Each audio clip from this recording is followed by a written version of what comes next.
उन 36 गुणों में एक गुण है निर्यापक गुण। वो निर्यापक गुण, उसकी क्या विशेषता है? उसकी विशेषता ये है कि जब जिस परिस्थिति में किसी पीड़ित साधु को किसी उपचार की या कोई मार्गदर्शन की आवश्यकता हो तो उसमें वो कुशल होते हैं।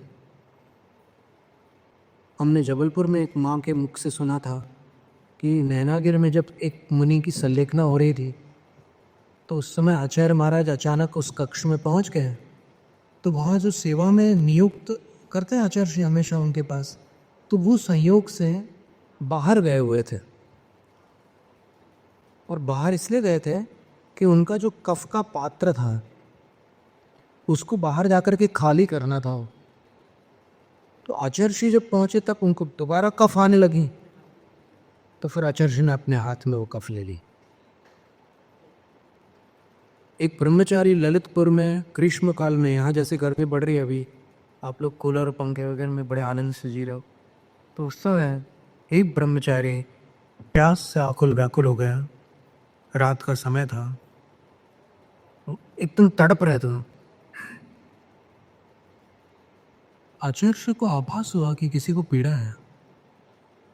वो उठे और उन्होंने उठकर ललितपुर के उस क्षेत्र की छत पर आचार्य श्री ने अपने हाथों से उस ब्रह्मचारी को कपड़े लेकर के गीले करके उसको निचोड़ कर हवा में वो करके ठंडे करके उस ब्रह्मचारी का शीतलोपचार किया।